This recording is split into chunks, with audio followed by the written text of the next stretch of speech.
Welcome to Lift Talk, episode 58. Today we are doing an SBD Australia Cup preview show for 2025. In part one, we're going to cover the female side of the bracket. I want to quickly shout out Thirds Co for doing all of the media in the lead up to the competition, creating the posters and the reels for each individual lifter, as well as capturing the event in person on the day. Enjoy the show. JP Cauchi, thank you for joining me. Today we're going to be running through the SBD 2025 Australia Cup preview show. We have 2/3 of our commentary team on this call, which is pretty cool. The other one will be Rory Lynch, who will be joining me in the commentary booth, and you, JP, will be emceeing for the crowd. And I couldn't think of a better person to have emceeing our event. Someone with a lot of experience. You've done fitness shows at the Expo, you've done nationals, you've done obviously TSF team champs, emceed some of the biggest powerlifting events in Australia. And we can't wait to have you do ours as well. How are you feeling about it? I'm looking forward to it. Hopefully on the day I don't go to the dentist beforehand. So I apologize to everyone for the first half an hour if I'm sounding a little funny. Yes, he's had some anesthesia in his mouth and he's a bit blurry through the mouth. So I'll guess I'll take over the majority of the talking to start the episode. So I guess to start off, we want to just run through like the format of the actual event itself. So how do you think we should start this off, JP? Well, firstly, what is the SBD Cup and like where was it born and why are we doing it? Yeah, so it's kind of adopted from Sheffield.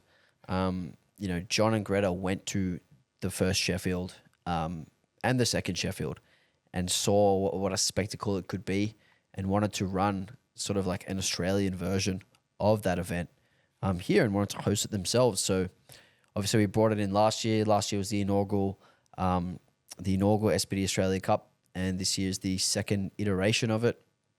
The way that it differs from a normal powerlifting competition is that there are no weight classes, and you're not competing against people only in your weight class. You're competing against everyone in your gender.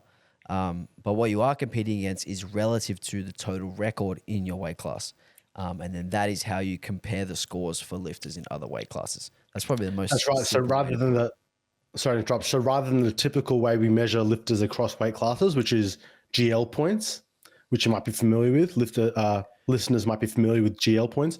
Yeah, we're using dots. Percentage of the total, or dots. We're using percentage of the total record in their respective weight class. Yeah, so I've got an example offhand. In Australia, the 66 kilo total record is 660 kilos, 660. If someone were to total 680, their score would be 103.03.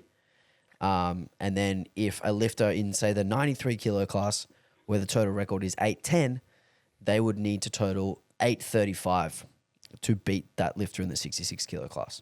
So that's just a quick example of, when we talk about comparing lifters in different weight classes for podium, that is the maths that we're talking about. Correct. And this is the second edition. So last year was the inaugural SBD Cup, and we had obviously 24 1-4 lifters, and it was taken out by Britt Romus and Hung Fan. Yeah, that's right. The Victorians took out SBD Cup last year. It was the SBD Melbourne Cup. Not the SBD Australia Cup. Brittany Romus edged out Liz Craven and Vicky Kay were the other two on the podium. And in the men's side, Hung Fan edged out Josh Takua and Kana Chambara. That was the men's podium. So of those two podiums, we've got two of those lifters returning this year. We've got Brittany Romus returning to defend her title. And we've got Kana Chambara trying to go from third to second, maybe to first this year. And Alex, I want to ask you about the scoring format. Some critics of this format think that there might be some unfairness in the sense that weaker weight classes means that those lifters in those weight classes will have better chances of winning the entire competition. Mm-hmm. Yeah, so we've seen this play out at Sheffield. We saw it play out last year at SBD Australia Cup.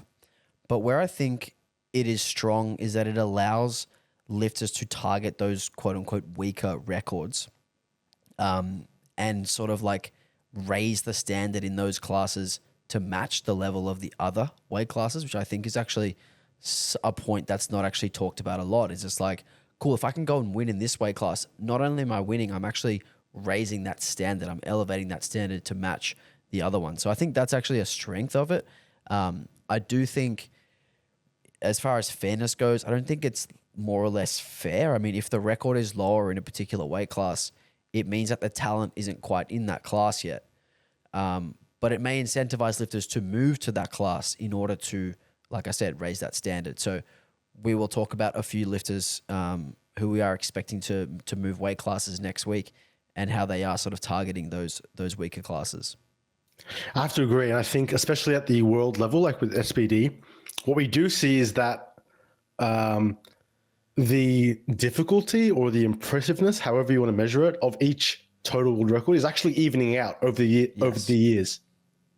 Yeah, that's the other point, is that, you know, over years, like in SBD Cup version 7 in 5 years' time, there's not going to be any like easy wins.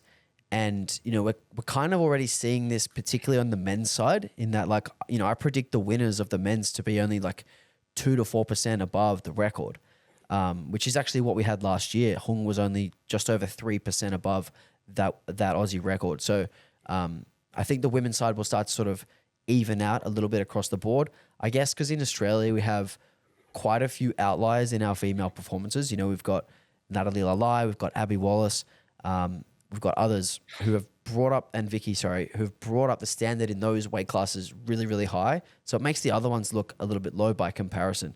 So I think there's that element of it as well. Okay, and we're really looking forward to the competition. So it's on next Saturday. So give us the details for people listening that want to watch the live stream or come in person. When is it exactly? What time? How do people get tickets, or how do people follow along? So it's on the 25th of October. The competition itself starts at 4 p.m. There will be a pre-game show recorded on the live stream. So if you tune into the live stream at 3:45, it will be me talking about all the action in like a condensed version of a podcast on the live stream before the lifting actually begins. If you would like to buy tickets, you can click on the link below the podcast show notes or in the YouTube link. There is seated tickets and there are standing tickets. They are already selling out. So if you want to guarantee that you're going to get a spot, make sure you go in and do it ASAP. There are only 100 tickets available. If you do rock up on the day and expect to be able to watch, you may get sent away. Last year we had to send a few people away because we just didn't have capacity. God damn. Yeah. So, yeah. And what are these lifters fighting for? What's the ultimate goal, and what are the prizes that are up for grabs? So the winner of the women's and the men's on either side will win $1,500 prize money. Second place, $750. Third place, $500. And each Australian record that is broken is an additional $150. Wow. So if there are two people fighting for the same record, the person who ends up with that record at the end of the session, like the person who has their name on the records, you know, on the website, will be the one who takes home that prize money. So if some person, you know, so let's say in the 52 female class squats 149.5, and then someone straight after them does 150, the person who does 150 will be the one who gets the prize money. So some serious prize money is up for grabs. And it's worth noting that this prize money is put on by, well, obviously City Strength, you know, as the host and sponsor. So, you know, a big thank you as always to City Strength for doing the best that they can to put on freaking awesome competitions.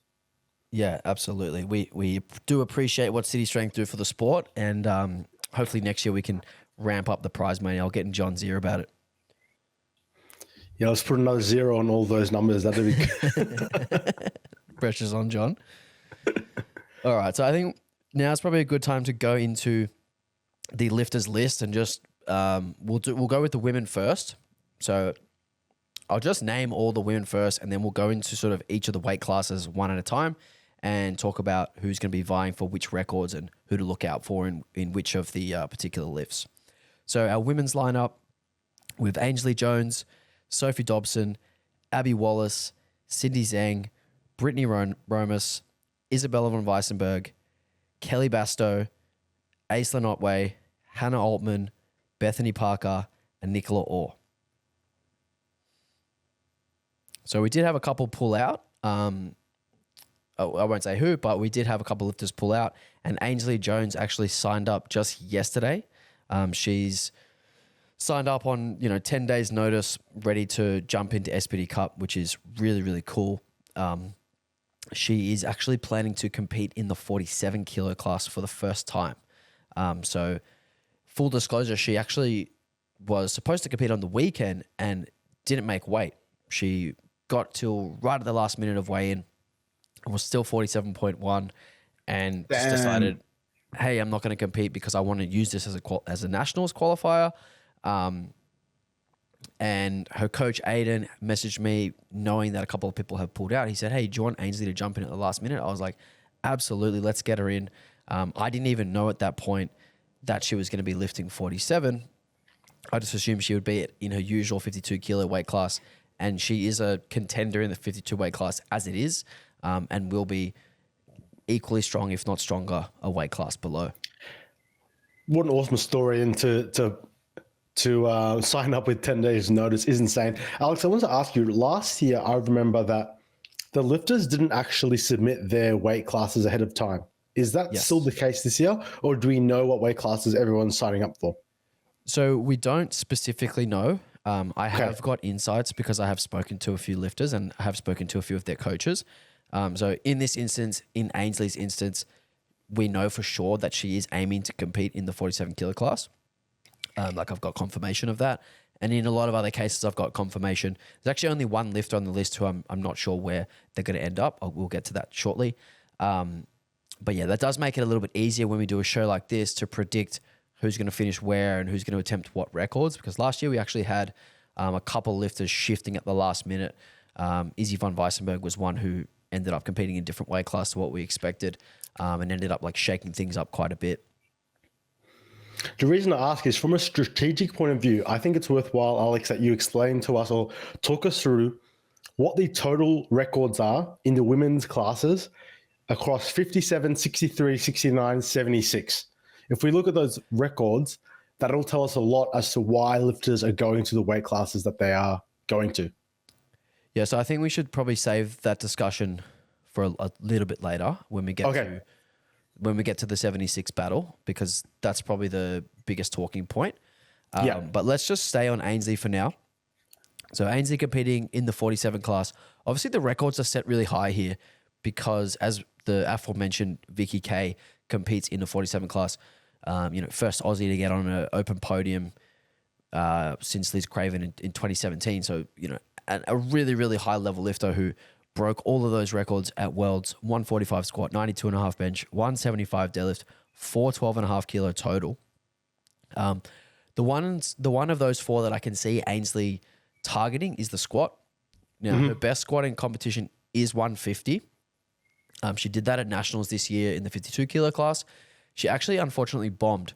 So the squat record didn't count as a record, but the squat was successful at 150. So we know she got the strength for 150. We'll see if that can hold up with a drop in the weight class. Her bench has been in the high 80s as well. I know she's done sort of 87.5 towards 90 in training a lot. So we'll see if that could hold up as well. Maybe she'll have a crack at that bench press record as well. I can't see her having a shot at the deadlift or the total, but it will be cool to see her, how she goes, how she gets into this new weight class, how close she can get to that total record, and then obviously qualify herself for nationals and push in for a run at maybe some international comps next year. Yeah, and I think the big question mark is obviously making weight. She obviously had a difficulty doing so last week. And so that'll be the big question mark. She's never lifted in this weight class. She failed to make weight literally a few days ago. And so that's the big question mark. Like you said, her squat is not far off the record, but that was at a higher weight class. So we're unsure as to how that's going to pan out, but she will have a red hot crack for sure. Yeah, I'm looking forward to seeing Ainsley. So good luck to Ainsley. And moving on, we have got cutting down from 57 to 52. We've got Sophie Dobson. And this is another really interesting story because she competed early this year in the 63 kilo weight class at Nationals, decided to drop down a weight class for team championships in June, where she totaled 420 at 57, which is only 10 kilos shy, or 10 and a half kilos shy of that total record. That's the competition that she got her invitation to this comp in, being so close to that 57 kilo record. But that 420 is actually above the 52 kilo record. And we'll talk about why she's decided to go down to the 52, because, you know, in a vacuum, if Sophie was competing not alongside one of her teammates, who we'll get to in a second, I think she probably would have stayed 57 and had a crack at that 57 record. But it's a really, really cool story for someone to go from 63, do really well, drop to 57, add kilos on her total, and then decide to drop again. So it will be really, really cool to see how Sophie holds up. You know, I've spoken to her coach, Jack, who's given indication that she's sitting very close to the weight class. She's eating a lot of food and she's feeling really good. So that's all really, really good signs that her performance will be probably on par to what she did at Team Champs, which is really, really cool. The interesting thing is, if you look at her open powerlifting results, her weight has actually come down in every comp she's done.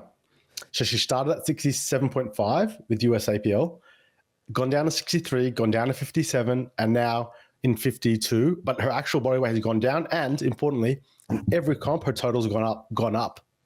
So this is just someone that's on a freaking upward trajectory in their powerlifting career.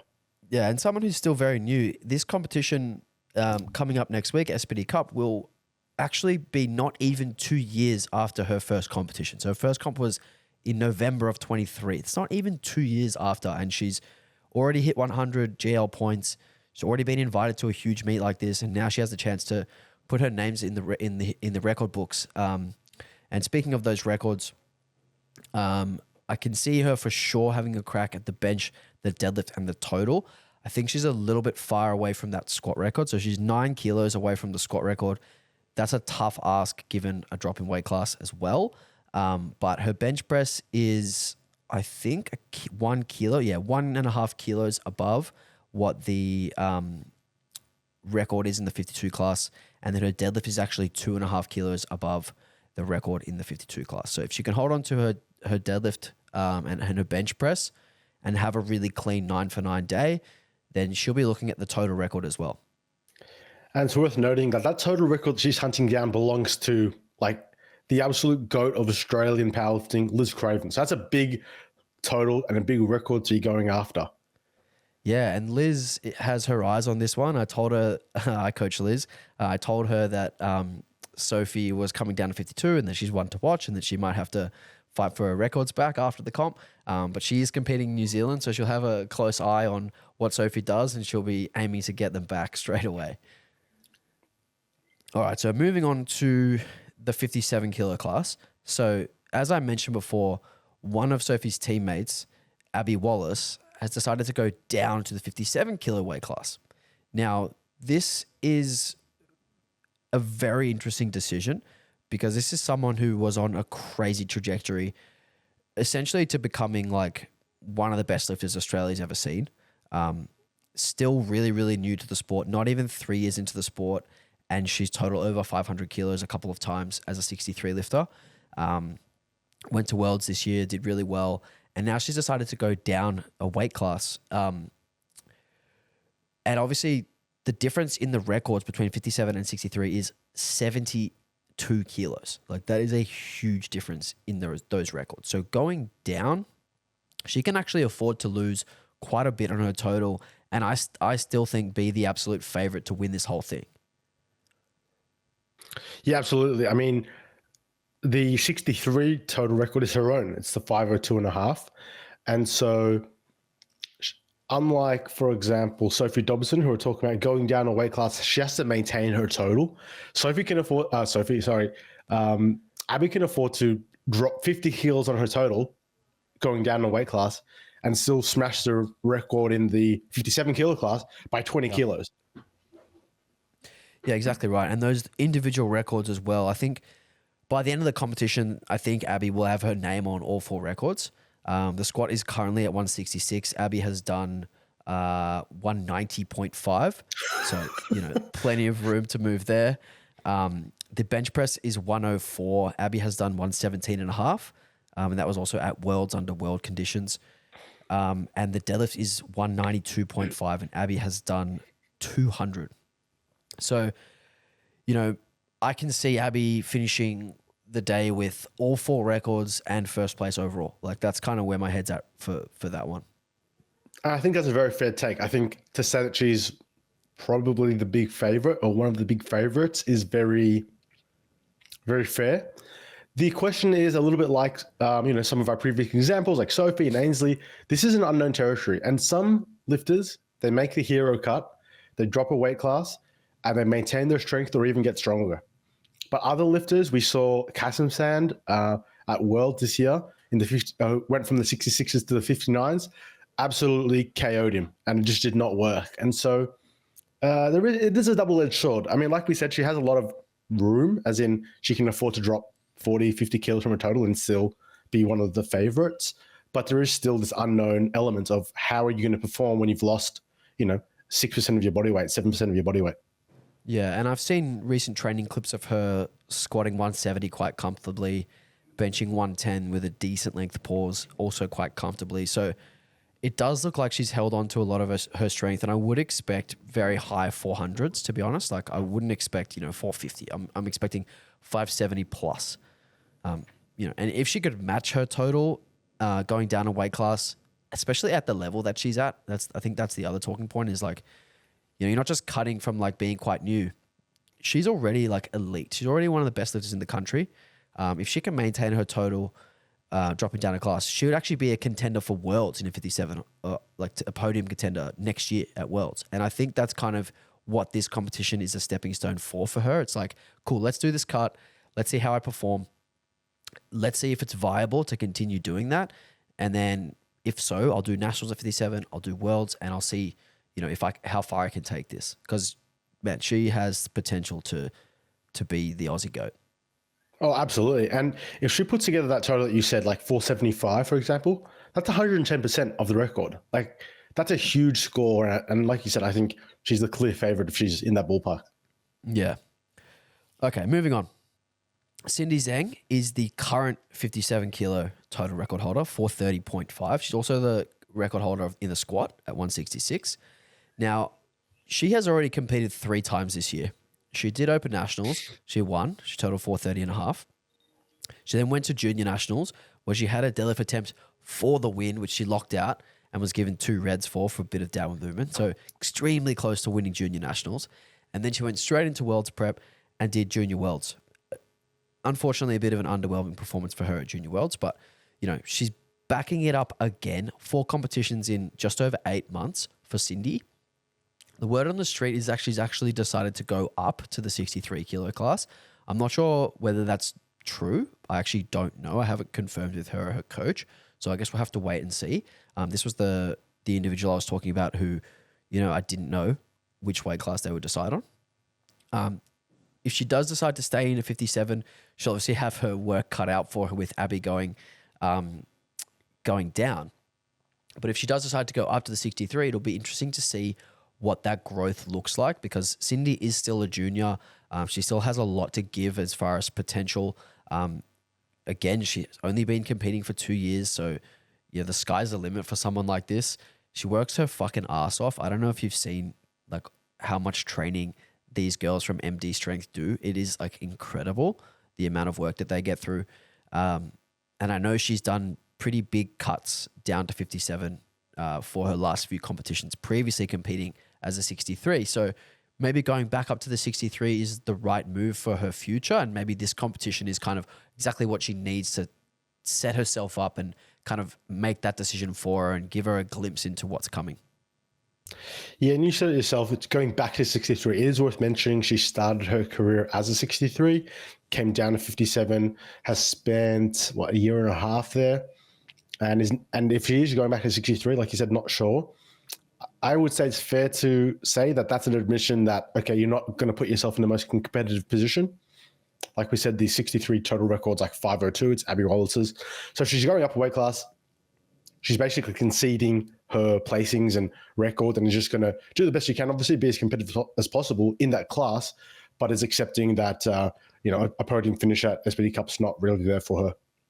And the other thing with the 63 is that it's actually quite open now if Abby decides to go down. Like if Abby stays in the 57, because Shea Zaru essentially like, I'm not going to say she announced her retirement, but she basically said like that was her last nationals and she was, done with being super competitive in powerlifting. So we may not see her at nationals next year or for the next few years. And there's a few up and comers in the 63, Kathleen Beggs, there's a few others. But Cindy could be looking at 63 and going, hey, that's open. Like that's mine now. That's going to be my class.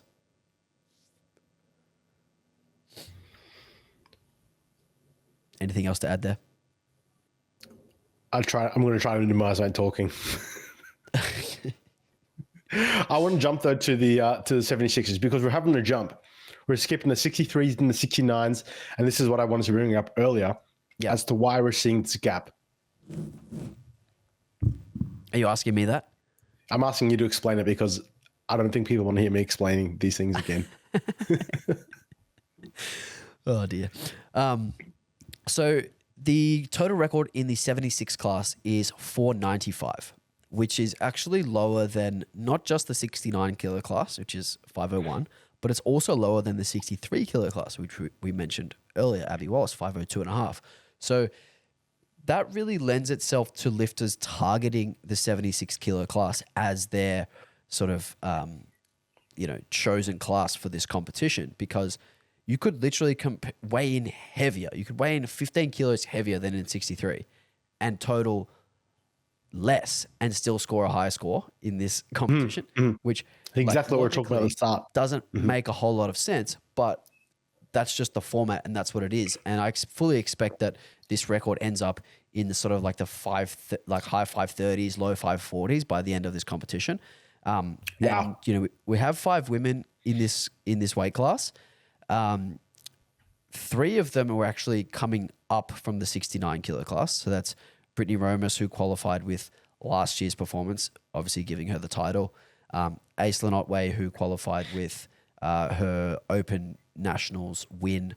I think she did 476. 476. 476. And Hannah Altman, she's actually competed in both classes, but the one that she qualified for this competition in was in the 69 kilo class. And we've got one lifter staying, which is Kelly Basto, and we've actually got one lifter coming down, which is Isabel von Weissenberg, who, as I mentioned earlier, did last year's cup at 84 kilos. So we have 5 lifters sort of converging in this 76 kilo class and like meeting in this class that is, a relatively lower record, all trying to push one another to bring it up to the standard. And it reminds me of, hardcore powerlifting fans will remember the Sheffield, was it last year or the year prior, where all the women converged on the 69 kilo class because that was the weak one. Yeah. We had Laia, we had, of course, Agata and Carola from Italy all converged on the weaker class or the weaker record, so to speak. And so we're seeing the same thing here, and it's the logical choice. If you're a competitive woman, you're going to go for the 76 kilo total record. Yep. So we'll quickly talk about Brittany, who, as I mentioned earlier, won last year's championship. She broke the 69 kilo record at the time by over 8%, pushing it up to 501. She also took the squat record and the bench press record as well. So the squat record was then taken by Aislinn, who we'll talk about in a second. But Brittany has recently competed in a local meet down in Melbourne as a 76 for the first time in a while. She went up from 69. She came back to 69 for SBD Cup last year. We kind of thought that she would stay there. She decided to go back up, and her progress has been outstanding in the last 6 to 9 months. And I think she's going to surprise a lot of people, which is actually interesting to say because she won it last year. Like, how surprising could it be? But I think she's actually going to surpass people's expectations with what she's capable of doing.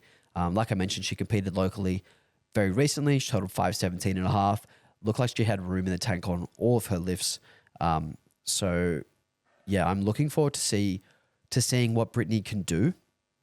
I think that the squat record is I don't think she's gonna go for that squat record because I think the others will sort of like end up battling it out, and she'll end up sort of pulling back a little bit to make a third squat and just use that to build her total. But I definitely think she's going to have a crack at the deadlift and at the bench press, and then ultimately the total as well, because of these 5 lifters in this class, she's by far the most well-rounded. She doesn't have a weakness at all.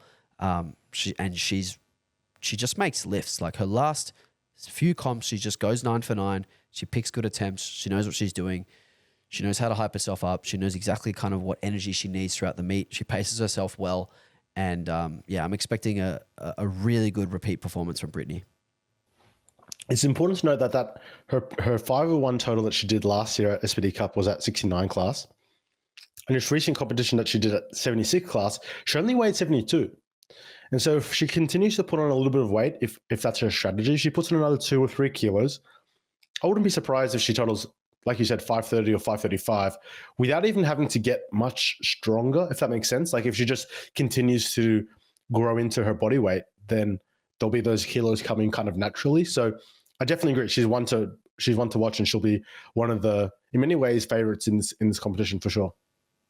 Yeah, I think Abby will run away from it, run away from the field if she makes weight. Overall, yes, correct.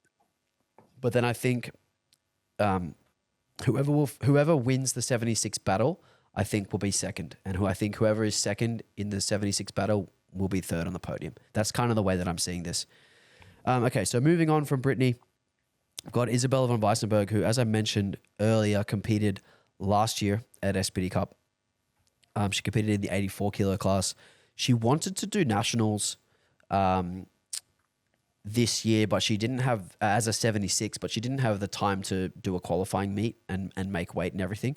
So she just skipped it, got the invite back, has now decided to cut down for this year.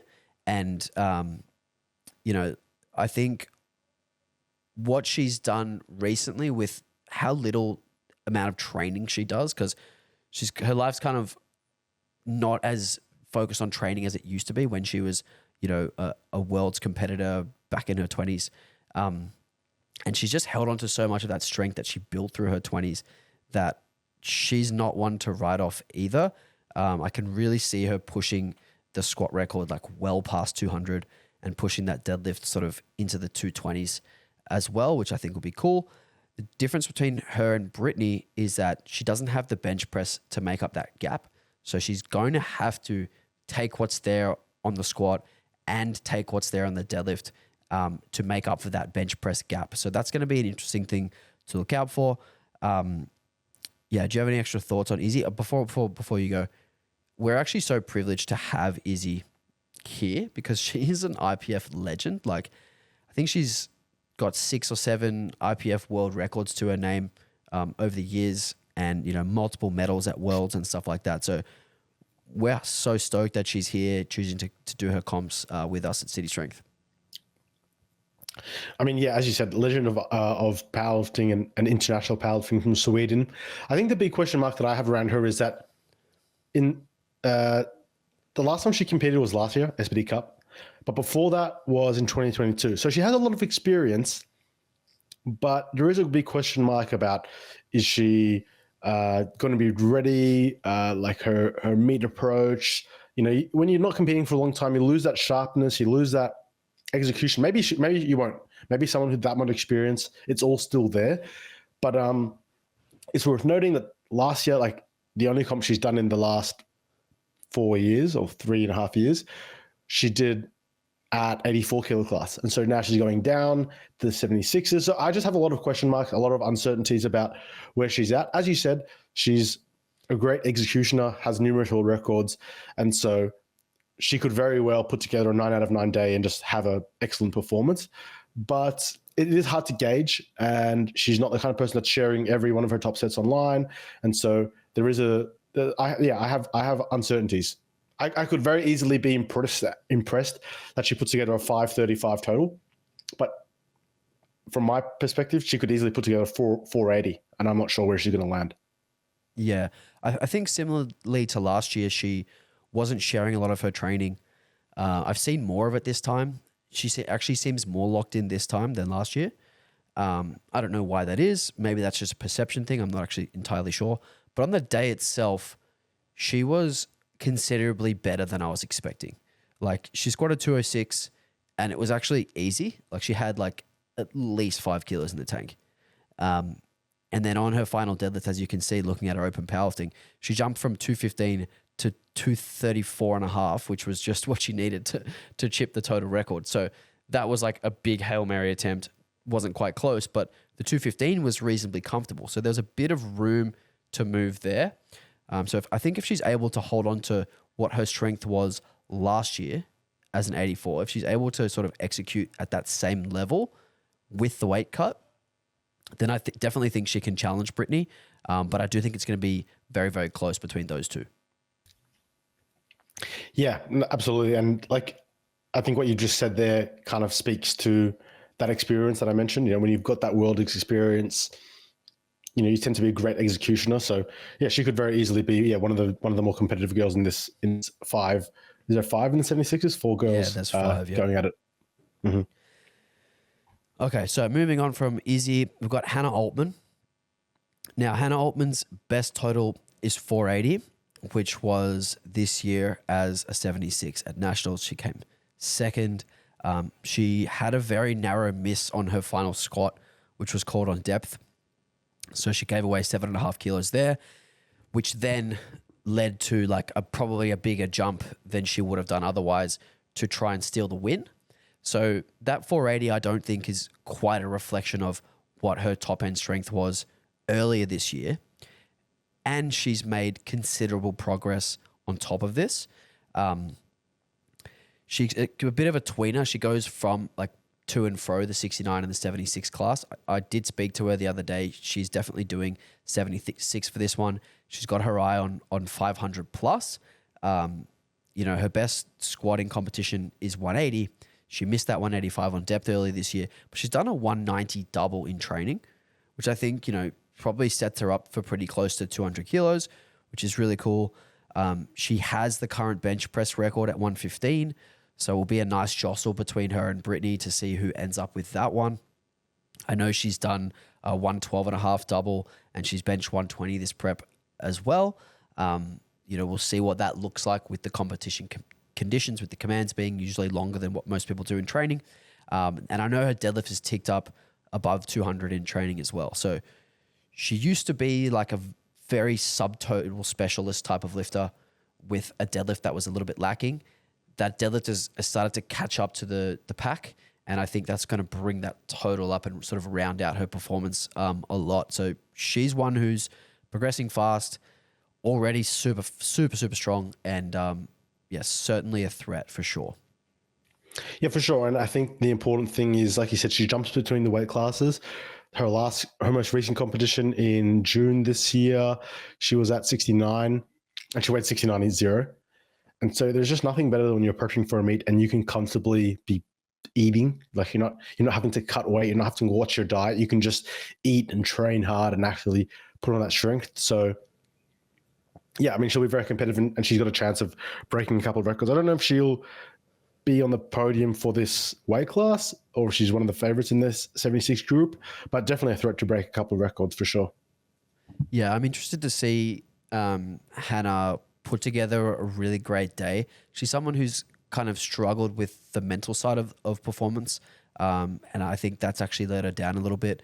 But she's reported lately through a lot of her stories and stuff that she's just like enjoying herself. She's a lot more confident than she used to be, which is all really great signs. And then it's obviously showing in her training as well because she's putting up great training performances too. So really excited to see that whole puzzle come together and what kind of performance it can put out there because she's got so much potential.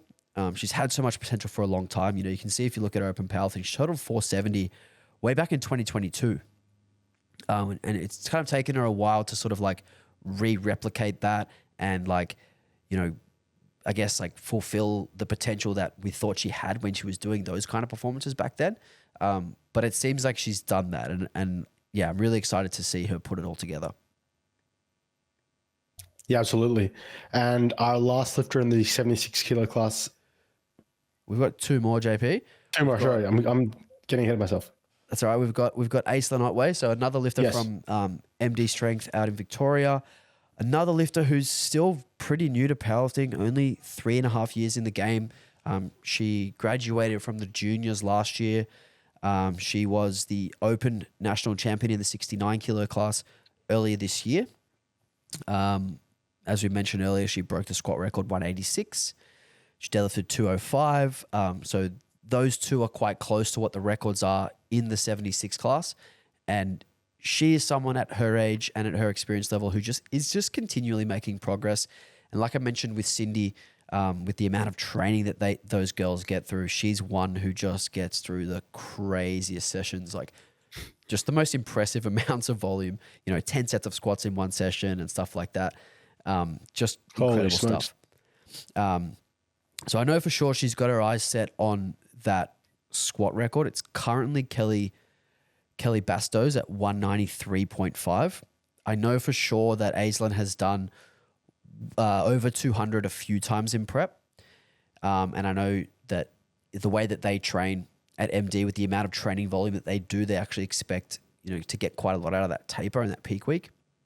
So we could see maybe up to 210 or something like that from Aislinn, which would be pretty damn sweet. And her deadlift as well has come along really well. She's done 205 as a 69. She's now come up to the 76 class.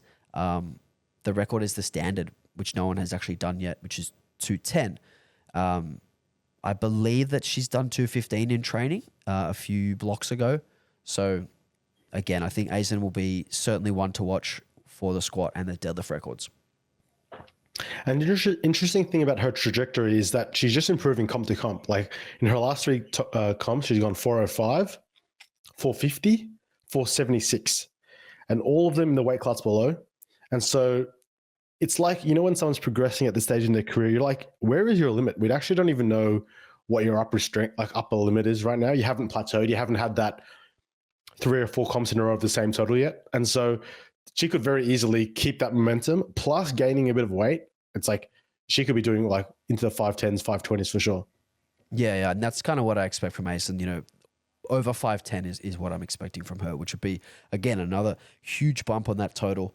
And as I mentioned, she's so young. She's only 23 or 24 and just, going to be sort of one of those household names in Aussie powerlifting over the next decade. Now, speaking of household names. Mm-hmm, yeah, and I was going to say, and you mentioned one of the records that we're looking to break in the squat record belonging to Kelly Basto. I looked Kelly up when I was writing the captions for the lifters, and Kelly has done 55 competitions. That's insane. It's just so ridiculous. So best squat of 193.5, which she did recently at Mega Nationals. Worth noting, she's our only masters lifter of the competition. So she's an M1 lifter.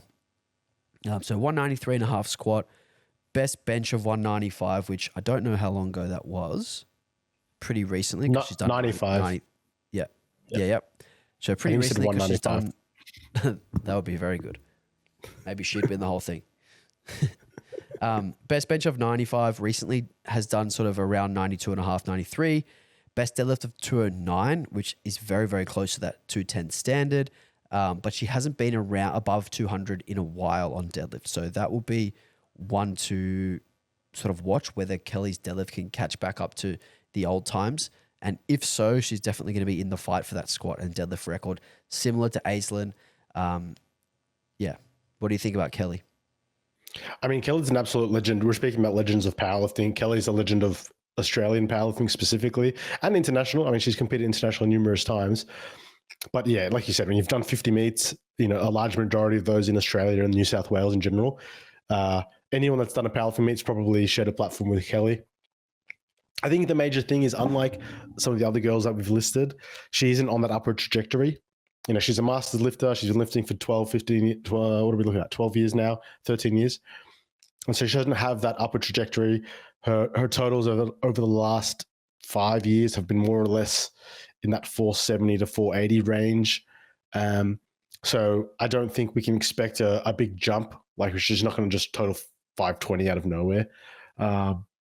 So we can, I think, unlike some of the other lifters where I've listed, where I've said there's a bit of a question mark. We don't know how Isabella's going to go. We don't know where Aislin's upper limit is yet. Kelly's not going to surprise us like that. But what we do know is she's going to be consistent. She's freaking consistent as hell. She will squat 190.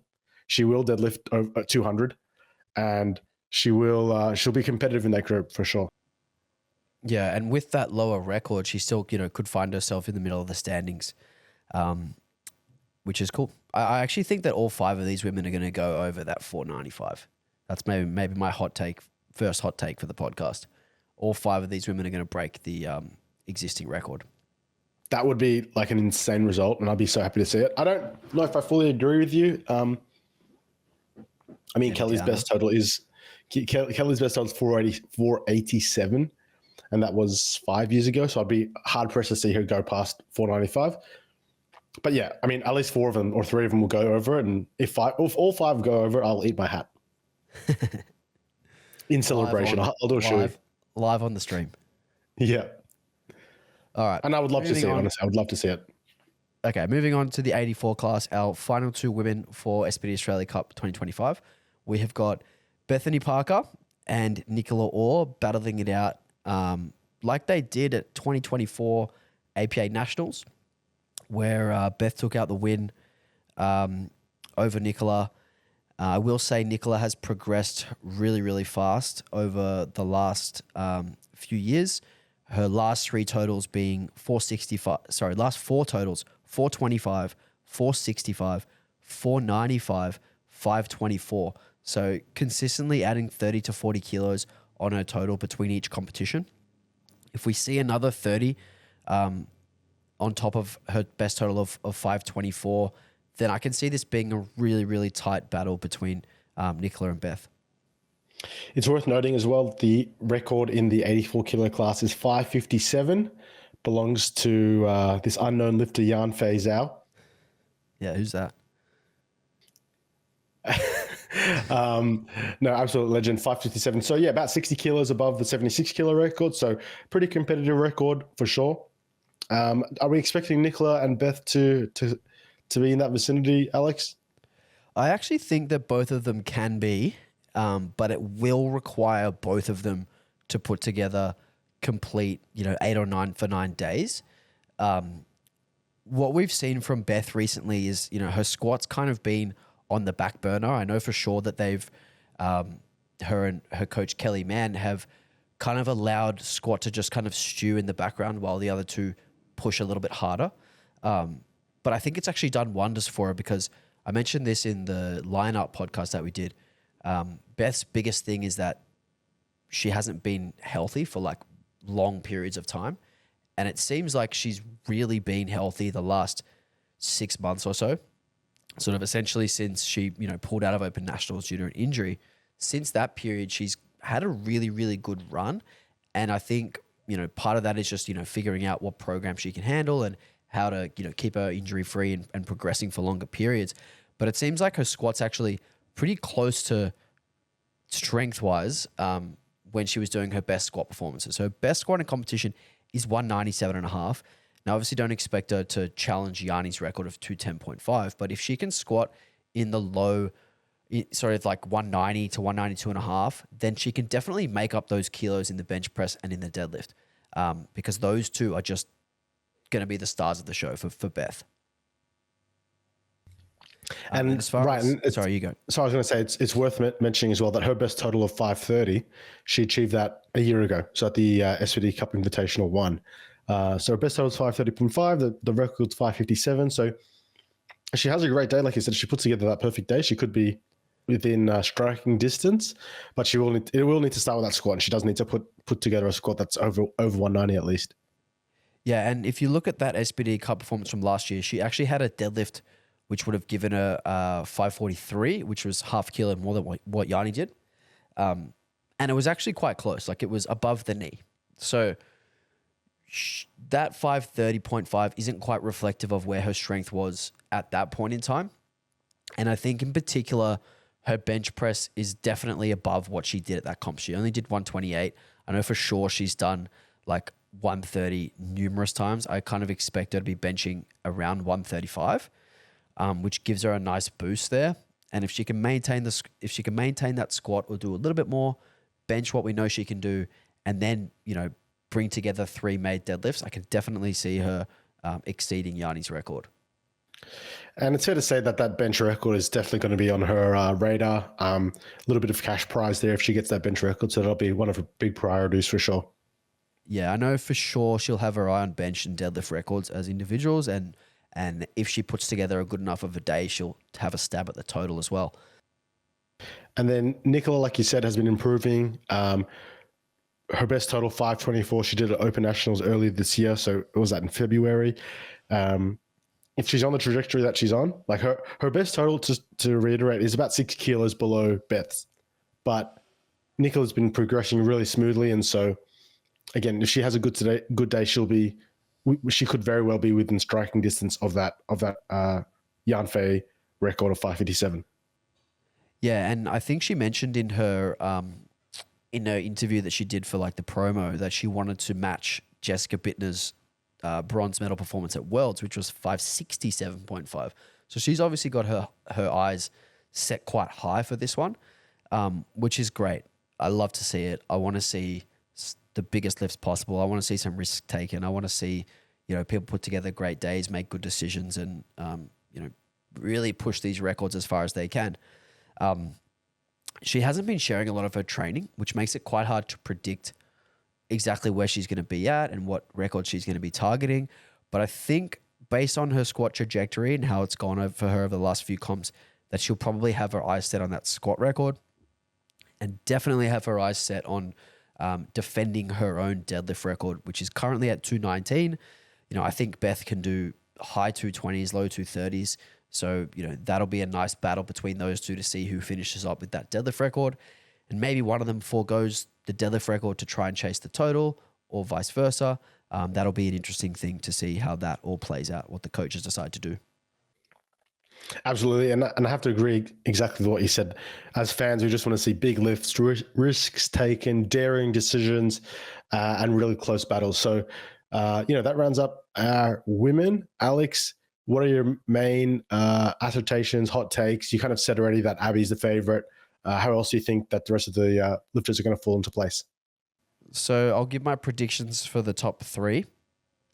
I think Abby will be first. I think Brittany Romas will be second. I think Izzy von Weissenberg will be third. I have to echo that exact prediction.